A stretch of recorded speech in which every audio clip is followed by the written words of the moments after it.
What's up, everyone? Welcome back to the JjLee Hockey Show.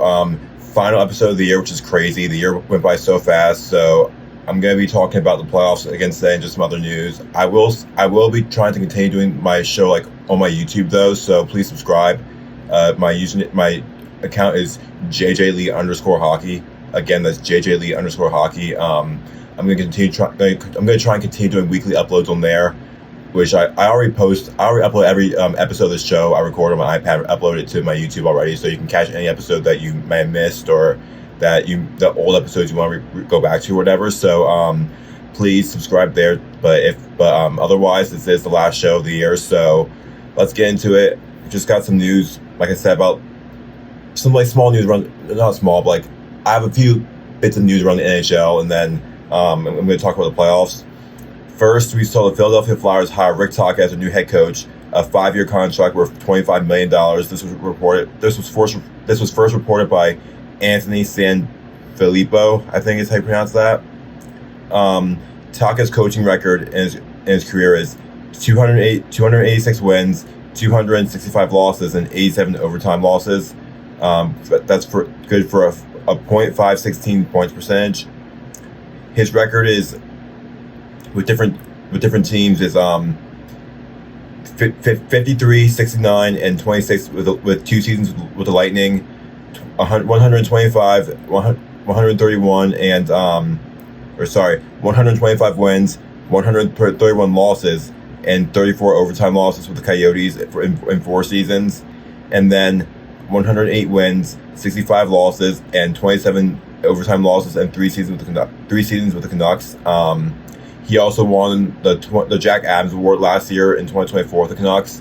And the biggest thing here is I think Tocchet is a good coach, but you have to remember he didn't get fired by Vancouver. He left because he did not think he did not want to stay there anymore. And the Flyers are not a good team either right now. I mean, their future's looking a little brighter than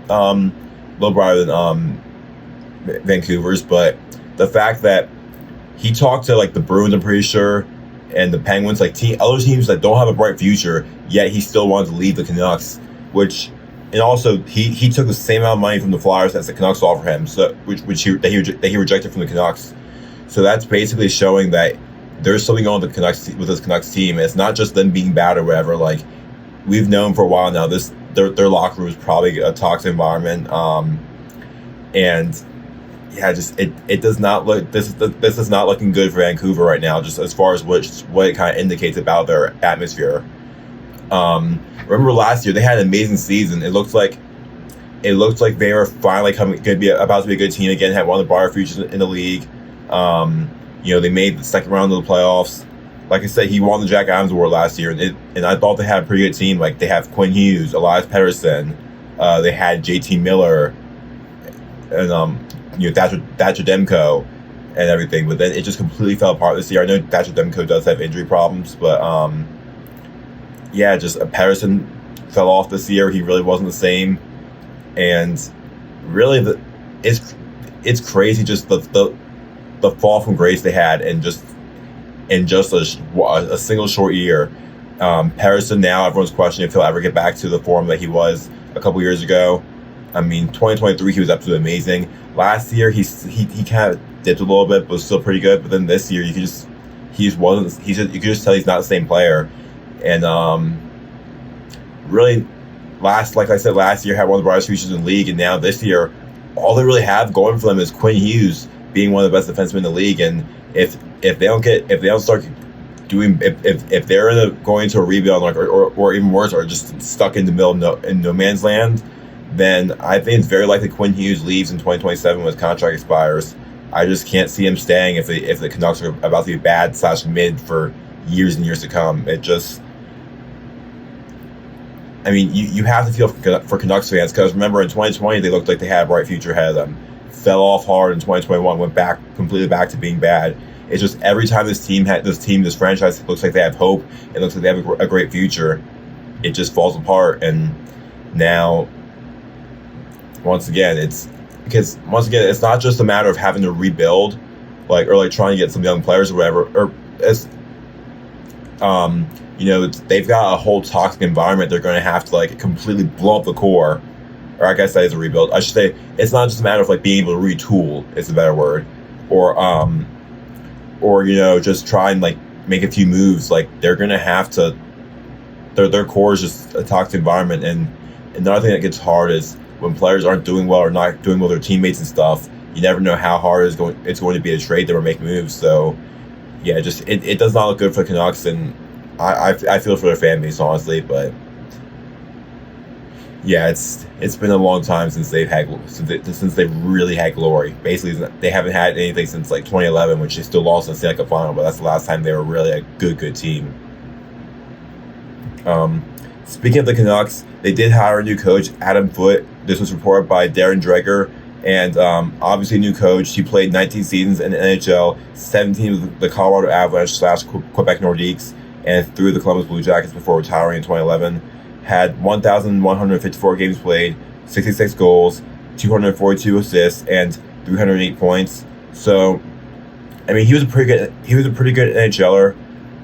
Not sure what to expect from him, obviously, as a coach, because we've not seen him coach before. I mean, he's been an assistant, obviously, but not been a head coach. So you never know what to expect sometimes. Like you've seen some coaches come in, do absolutely amazing. Spencer Carberry's one for the Caps. John Cooper came in with the Lightning. It was a good head coach. I mean, he had a lot of experience, but still. Mike Sullivan for the Penguins. But then you have guys like Todd Reardon for the Caps, Lane Lambert for the Islanders, not do as well. So another good coach, not Rick Tocchet, Chris Knobloch for the Oilers came in and did good. So I think it's a matter of what was I saying? You really can't tell sometimes how these coaches are going to do, and we'll see how Foote does or what he does with the team. But that leads me to the next point. As much as great as it is from to get his first shot head coach, it's not a good job it's not a good position to come into as a coach. Like he's literally coming in as a rookie coach to a team that is in such a bad spot right now and doesn't really have a light at the end of the tunnel. So I feel like most coaches don't last through that, don't make it through that type of thing, like last very long. So he could very easily be fired within honestly a year and a half to 2 years. Just the way coaches come and go, there's really no mercy for coaches in this league right now. So congratulations to Adam Foote, but not the best situation to come into as a head coach. But we'll see what he can do with this team as a new coach. Next, the Washington Capitals have signed Ryan Chesley to a 3-year entry-level contract. This was reported by Caps PR. Chesley was the 37th overall pick in 2022. The Caps used the second-round pick they got from New Jersey in the Vitek Vanecek trade to draft him. And he's been one of their best defensive prospects. He's been one of their best defensive prospects in the past couple of years. He put up 20 points in 40 games this season with the University of Minnesota and the NCAA. So I'm looking forward to seeing this guy. I'm not sure how much he'll play next year because the Caps D-core is pretty much locked up. Like you've got Sandin Carlson, Chychrun, Roy, and then Ferravari and Van Riemsdyk. So we'll see. Maybe he'll be kind of like that 7th defenseman. You got Alexeyev in there too, but I think unfortunately, I think Alexeyev is about as good as he's gonna get. I mean, he's not a bad guy to have. Like he's pretty much just like a third pair defenseman at best, and he's now 25 years old. So Chesley might very much easily replace him next year. I would hope they play Chesley over guys like McElrath or Ethan Bear. Not trying to disrespect them, but obviously Chesley being a youngster, he needs to get his playing time in. As a 7th defenseman on a good team, and that's a good way to come in. Next, the Los Angeles Kings have hired Ken Holland as their new GM. Obviously, they part ways with Rob Blake about a couple weeks ago. So after they've lost to the Oilers 4 years in a row in the first round, and obviously it's kind of interesting to see because Ken Holland is the former Oilers general manager, but he did not do a good job with the Oilers, in my opinion. if it, like they're a good team, but he's the reason that they've not made it further. Maybe not haven't won a cup yet since with McDavid, because he's made some pretty bad moves in Edmonton. He started off. We first like really noticed that in 2021 when he traded Caleb Jones, a young defenseman at the time. Obviously, I know I've already touched on this before on a previous episode, but I just kind of want to go through it again. He traded Caleb Jones, a young upcoming defenseman at the time, for Duncan Keith, who was 38 and washed up pretty much, and Keith basically was like forced to retire the following season despite having one more year left on his contract. Of course, Jones hasn't turned into anything special, but still, it was just objectively a bad move at the time, because they also gave a third-round pick to get Keith. It's like I think they kind of lucked out with it. Jones never turned into anything really, and Keith retired the year after. But still, that was just objectively such a dumb and horrible move. I know they were trying to get experience with Keith, which he had a lot of, but his contract at over $5 million a year still was just a bad move as a whole. They also signed Darnell Nurse to a 8-year extension that summer, $9 million per, or over $9 million per, and that contract has aged terribly. I mean, like, Nurse can be a good, like a second pair guy, but he's terrible defensively, and definitely not worth $9 million. He also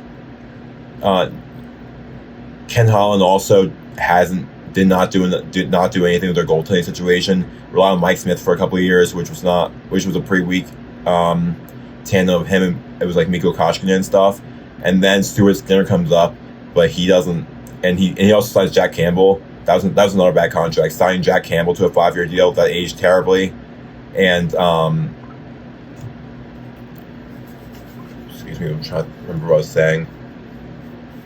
Signed Campbell to a 5-year deal, which Campbell was doing a decent job at the time, but he was pretty inconsistent. I would not have trusted him to be signed to a 5-year contract. And then Stuart Skinner comes up, has a great rookie season, but really starts to show his inconsistency and stuff. And then and Holland never did anything to maybe get another goal or whatever to do something about it. Now, of course, Holland left, like,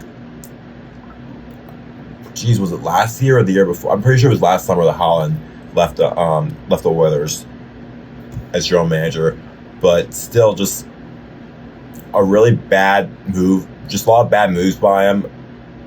I'm trying to think if there's any others. He signed guys like Cody Ceci as well to a pretty bad contract.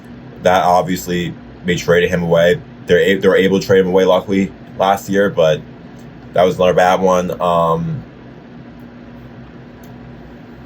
They signed guys like Zach Hyman, which Hyman's done really good at Edmonton, as well as Brian Nugent-Hopkins, but to long-term contracts. But the issue is they still have a few more years left, so we'll see how they are in a few years, because they're now like 30. They're now into their 30s, so they'll be in their mid-30s by the time those contracts expire. If the Oilers win a cup this year or next year or whatever, then they'll be worth it. It won't matter. But I think basically Holland has gotten out of these. The Oilers have done well, so Holland has kind of gotten away with this stuff. But objectively, there were still really bad moves, and I think that Oilers, while they've been a good team, I think they could have been even better the past couple of years. Maybe even gotten a cup, like I said, if Holland wasn't making these bad moves. So I've been talking about the Oilers with this. It's the Kings hiring him, and I just don't like this for the Kings at all. Especially a team that hasn't been able to get over the hump and is an aging core. They need to try and keep themselves competitive. I would not trust Holland at all to be the guy to do this. So we'll see how it goes, but I do not like this hiring for the Kings at all. I was hoping the Islanders will hire him just because I'm a Caps fan and rivalry and stuff. I kind of wanted to see the Islanders hire Holland, but after firing Lou, that would have been funny. But moving on, some news that's unfortunate, but we pretty much saw it coming.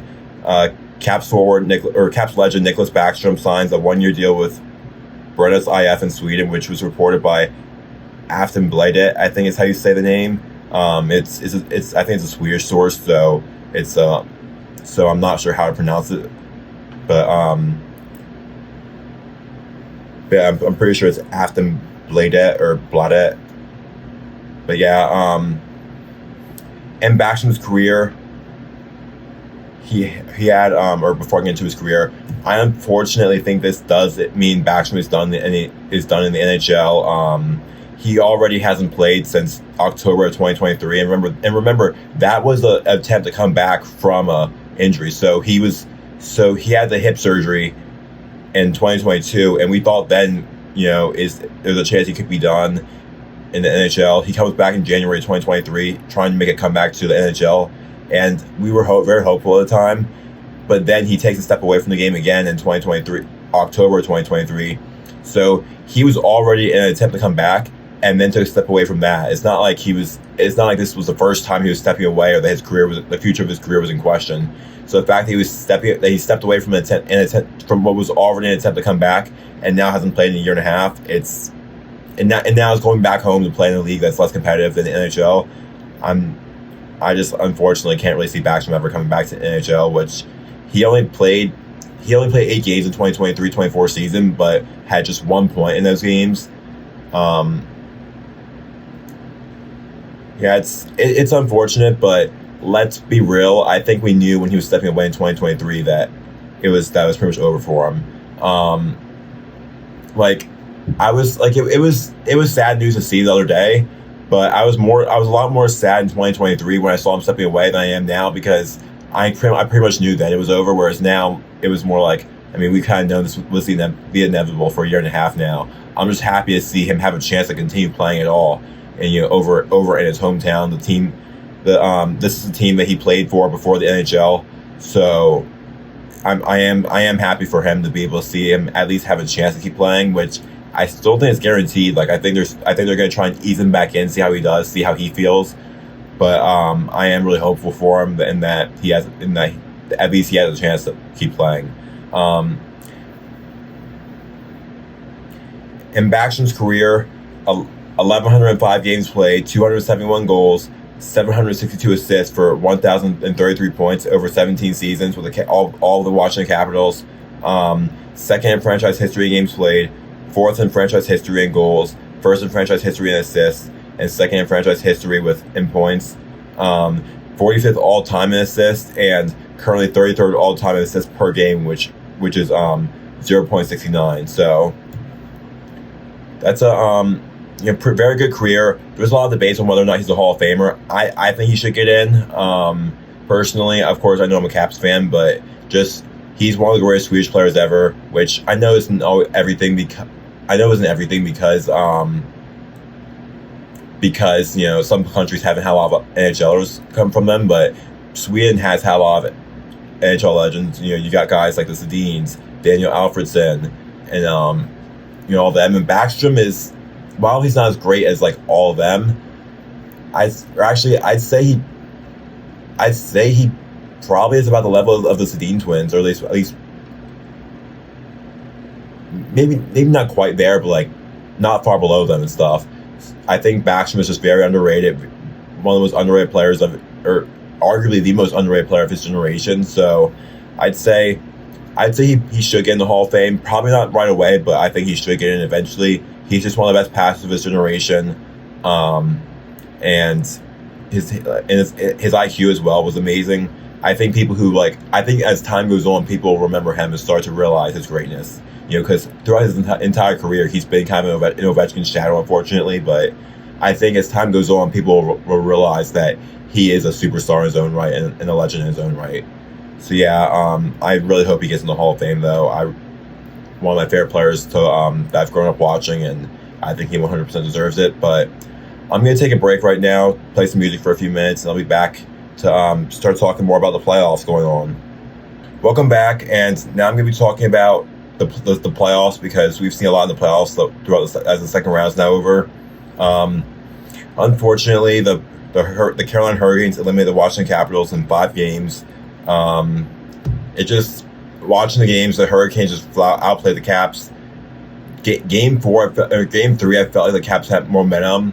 And in the start of the game, like I felt like they were the better team, but they just couldn't convert on their chances. And eventually, Carolina broke through and got the momentum, and it was over from there. So, yeah, it sucks. Obviously, such a great season, such a tight knit team. 50th anniversary season. It would have been so cool to see them win the cup. You saw Ovi break the record. It was such a magical season. It would have been so nice to see them end it off, winning the Stanley Cup. But regardless, it was still a season to cherish and remember. But yeah, just watching that series, the Hurricanes, I just felt like you often hear the term defense wins championships. I feel like the Hurricanes were a perfect example of that. Just shutting down the Caps' offense, using their defense to create offense, lead scoring chances, rushes, just converting it to good offense. And yeah, they frustrated the Caps. They played the Caps perfectly, and it obviously sucks to the Caps fan, but I gotta give respect to Carolina where it's due, because they play amazing. The game 5 was especially a heartbreaker because it was tied most of the game, and then I think it was Svechnikov breaks through late and scores. It was like 2 minutes left, I want to say, and then Jarvis, I think it was, got the empty netter. So it was pretty tight throughout most of the game until the end. Thompson, I thought, was amazing this series. I understand he let some bad goals and everything, but I feel like, considering the fact that the team in front of him was not playing very well, I think he played great. Freddie Anderson was unreal for the Hurricanes. You gotta give respect to him there. But yeah, it was definitely a tough end to a great season, but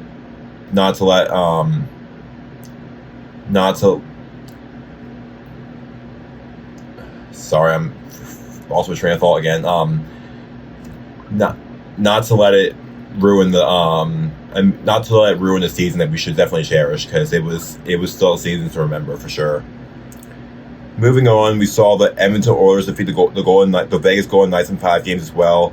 Didn't watch too much of the series, but I know the first 2 games for the Oilers, Calvin Pickard played. He gets injured, and Vegas wins game 3. So now we're thinking, okay, Skinner's not been good throughout the playoffs. How's it gonna go? And I said at the time, I'm like, oh yeah, the Oilers are cooked. When it was 2-1, I was like, yeah, when Vegas is gonna come back in the series, but nope. Skinner puts up back-to-back shutouts, 3-0 Oilers in game 4 and 1-0 Oilers in overtime in game 5. He proved me wrong for the time being. I still don't really trust him too much, but for the time being, Stuart Skinner has proved me wrong. And yeah, Edmonton's head to their 3rd Western Conference final in 4 years. Connor McDavid trying to get another chance at the Stanley Cup. Obviously, this team's very hungry after last year, the heartbreaking loss they had last year. So we'll see what happens, but they definitely have a tough opponent ahead of them in Dallas. Speaking of which, we saw the Dallas Stars defeat the Winnipeg Jets in 6 games, and I think the biggest headline from that series though was Mark Scheifele, obviously losing his father, or he found out his father had unexpectedly passed away earlier in the day of Game 6. I think that was Saturday, I want to say. And he still played through it. He scored the Jets' only goal that night, and then he takes the penalty going into overtime, and the Stars score on that. Seeing him in the box was just devastated. It was gut wrenching. You just gotta feel for the guy. And you could tell that after the game, he was the one that everyone on the Jets was going to, comforting him. In the handshake line, all the Stars players really spent a lot of time with him. Jamie Benn, and in Game 5, Jamie Benn full punched Scheifele. It was during a scrum, and then in the handshake line, just showed nothing but respect to Scheifele and everything. That's what you can tell. That's what this game is all about. Obviously it gets heated at times and everything, but in the end, the players have a lot of respect for each other, and that's something I've learned as a fan. I used to be one of those hater fans that only cared about my team and stuff. But I've learned to respect the game and everything, respect other players, other teams, and much respect to Mark Scheifele going through, playing through this, going through he was going through, just sending prayers to the Scheifele family and everything.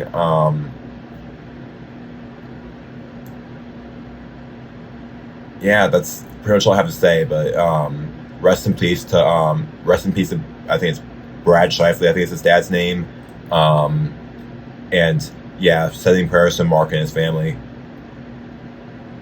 And then moving on, next we have the Florida Panthers beat the Toronto Maple Leafs, and this was a very interesting series because Toronto gets a 2-0 lead, and we're thinking like, okay, Toronto could actually do it this year. Like they're beating the Panthers, the defending champs, 2-0, and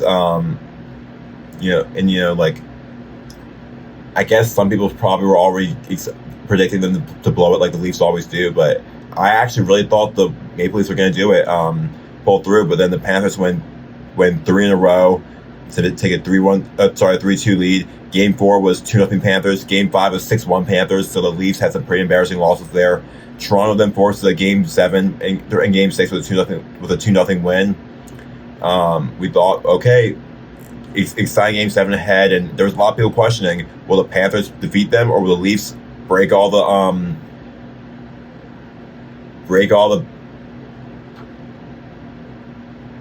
will at least finally break through and make it a conference finals again for the first time since 2002.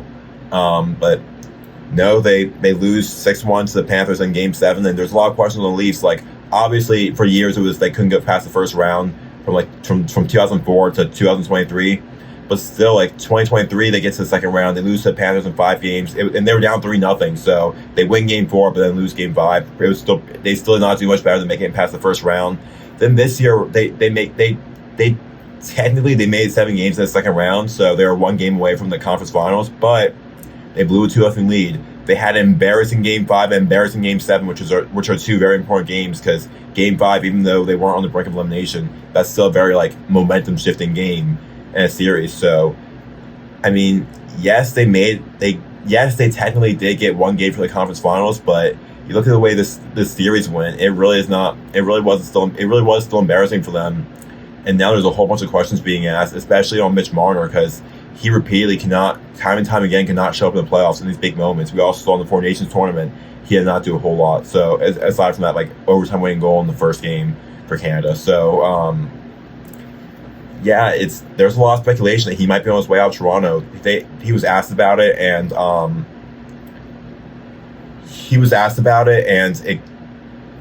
he did not have much to say. But I'm really not sure what to expect from Mitch Marner's future in Toronto, because the past 2 years in a row, I thought for sure he was going to get traded, and he didn't. This year around, he's a free agent, so it's a little different. But I was so sure the past 2 years he'd be out of Toronto, and he wasn't. So I really don't know what to expect. But if him and the Leafs are having trouble coming to agreements and everything, and the Leafs need to try something new, after not being able to really see major success time and time again, then I really would not be shocked if Mitch Marner is somewhere else next season. As for where he'd go, it's really up in the air right now. I feel like there's a lot of teams being linked to him. I think he maybe needs to be on a more physical team, because the reason he struggles so much in these big moments in the playoffs, I think, is that he's not very physical. And obviously in the playoffs or in the Four Nations tournament, the games get really chippy and really physical. So I almost feel like he needs to be on a more physical team where he'll have a lot of guys around him to stand up for him and be physical for him, so that he doesn't have to really do it himself. If he was on the Caps, for example, I'm not saying I think we're going to get him. I don't think we have the money and stuff. But hypothetically, you'd have guys like Wilson, Duhaime, Ovechkin, even who would hit anyone who goes after Marner. So he has those guys. So he has other guys setting the tone for the playoffs, as well as guys who are going to stand up for him. Whereas in Toronto, I mean, I know they've gotten more physical over the past couple of years, but there's really no one I feel like who's going to be that person that's going to stand up for Marner and set the tone in his place, really, as a star player. So I think he needs to be on a more physical team, and I think it might be for the best that him and the Leafs move on from each other. I know it's going to be hard for the Leafs after not being able to trade him at the deadline because they're trying to trade him to Carolina for Mikko Rantanen, and he blocked it. So obviously, if he leaves the Leafs, then he's not going to be liked in Toronto anymore after that and multiple playoff exits or multiple times having disappointing showings in the playoffs. But I think it might be for the best interest in the long run for both sides to move on. It just hasn't worked out, and it's failing time and time again. Next, we got after the Caps exit interview day, I'm just going to talk a little about the Caps, like the Caps final words on the season. Spencer Carberry was asked about Ovechkin next season, and he says, "quote I would get your popcorn ready." Obviously, Ovechkin's going to be 40 next season, and we all know Father Time does eventually catch up with everyone. But I have to say though, until he starts seriously showing signs of regression, like I know he was disappointed in the series against the Hurricanes, but I mean everyone on the team was pretty much and he still had like a pretty good season as a whole. So until he starts showing serious signs of regression, you really can't count him out. I know he's going to be 40, but he's not giving us a reason to count him out yet, and every time people start counting him out, he proves them wrong. In 2020-21, he had his disappointing season, 45 games played, 24 goals, 18 assists for 42 points. That's in an 82 game season. That's about 44 goal pace, which is still pretty good, but 76 points. So that's still a pretty good season for a player, but for Ovechkin, people thought he might be regressing and everything. It was kind of a concerning season for him. But then in 2021-22, proves all those doubters wrong. In 77 games played, 50 goals, 40 assists for 90 points. And that was that's one of the best seasons ever that was his age 36 season, one of the best seasons ever by a 36-year-old. So he proved them wrong there. Again, in 2023-24, 79 games played, 31 goals, 34 assists for 65 points, and that was one of his worst seasons ever. And once again, people are really starting to doubt it, especially because a lot of these points came in the second half of the season. Because remember, before the All-Star break, he was really struggling a lot at times, and people thought for sure, okay, he's 38 now. He's 38 years old now. He's definitely washed up. But then he went on a heater in the second half of the season after the All-Star break, and there's rumors too that he was going through he was dealing with an underlying injury in the first half of the season, which is very possible. That was slowing him down, but then he also did not put up a single point, I don't think, in the playoffs last year. So once again, people are really questioning him. Is Father Time actually caught up with him? Has he lost it now? But then this year, 65 games played, 44 goals, 29 assists for 73 points. So that's 55 goal pace and 92 point pace at age 39 years old, and 65 games played. He broke his leg in November and missed and came back within 6 weeks at 39 years old. Like that was just unreal. The way that his durability there, the way he came back, he broke his leg and came back in 6 weeks at 39 years old is crazy. And when he came back, he hadn't really lost his touch either. Like he came back, continued scoring, broke the record. This was just a phenomenal season for Ovi, and so yeah. With that being said, until he starts showing serious signs of regression, like actually showing the signs, then I feel like you really can't count him out. I'm probably gonna predict him for 45 to 50 goals next year, which sounds crazy for a 40-year-old. Though, like he has to regress eventually, which unfortunately I do have to agree that is true. You know, no one meets Father Time, but I feel like we can't predict him to get hit by Father Time yet until he actually starts showing signs that he's getting hit by it. Yeah, so incredible for Ovechkin, and we'll see what he does next year. I'm pretty excited. And then in his exit interview, they were asking him about retirement, which he already has said he's not going to retire. He's going to play at least one more year. But he said, quote, he replied, quote, "I just packed my stuff. I'm going to Hershey. They have playoffs, so I'll see you there." I thought it was pretty funny because basically he's going to go to Hershey and play. And just because, like, imagine that though, how lethal his shot would be in the AHL. I would definitely not want to be a goalie there or a defenseman. Not because you're definitely not used to that. NHLers have a hard time with it, so you're definitely not used to that in the AHL. But just trying to look up what else I have here, because I am getting close to the end.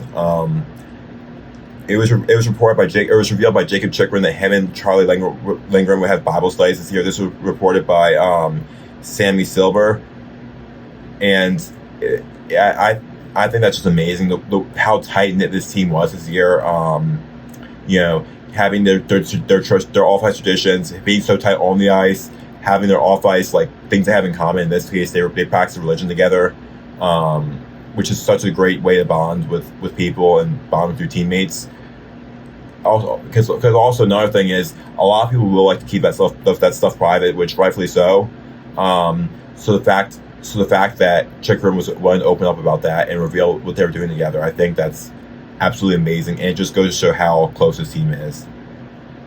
And the good news is, while this was a disappointing into the season, most of the guys are locked up for next year. I believe it's just Mangiapane and Taylor Radish are the only ones who are still not signed. Lars Eller too, but I did not really think he was going to come back next year. He's 36 years old. He was scratched at the last game of the playoffs for the Caps. I'm really not sure what his future is. He might retire, honestly, at 36 years old. I'm not sure how many teams are going to be after him, but back to the point that I was trying to talk about. Most of the team is locked up for next year too, which is great to see, because you can tell the chemistry is amazing, and these are just great. I feel like you just keep hearing great stories coming out of this team. It's the stuff they do together, the stuff that bonds them together, brings them close.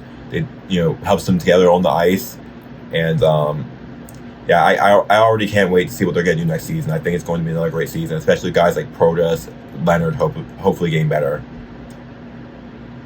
But conference finals start tomorrow. I'm pretty sure tomorrow's Tuesday. Yeah, the conference finals will be the Hurricanes versus the Panthers. I really don't know what to expect, because the Hurricanes are showing that they're pretty dangerous. A pretty dangerous team, going through both their first two series in 5 games. But at the same time, I've noticed a lot that their system is very hard to play against. But when you figure them out, they're very easy to beat because they have trouble adjusting. So it's like they dominate a lot, and then when you figure them out, you dominate them. It's basically either they're dominating you or you're dominating them. So Florida swept them in 4 last time. We thought for sure they were the Hurricanes were going to be a team to make the Stanley Cup final in 2023, but Florida swept them in 4. So we'll see this. That's what makes the series so interesting, is you really don't know if Carolina is going to go down pretty quickly or beat the team to beat them pretty quickly. So can't wait for that. And then Edmonton and Dallas is going to be pretty lit too. It's a rematch from last year. Connor McDavid and Leon Draisaitl looking to make it back to the Stanley Cup final after the heartbreaker last year. Dallas looking to finally break through and make it to the Stanley Cup final. They've made this will be the 3rd year in a row they made the Western Conference Finals, but past 2 years could not get past the second round. Past the conference finals. So we'll see. I think Dallas is the best all-around team right now, but we'll see if they can finally break through, because I thought they were going to win the Stanley Cup last year. They were my cup pick, and it didn't work out. So we'll see what they do. I think both these years are going to be very interesting. It'll hopefully make for an even more exciting Stanley Cup final, but can't wait for the rest of the playoffs. That wraps up for the last show of the year. Once again, if you missed the beginning of the show, I am going to continue posting on my social media and stuff. My Instagram and my YouTube are JjLee_hockey. Again, that's JjLee_hockey. Please give me a follow. I post every episode of the show on my YouTube.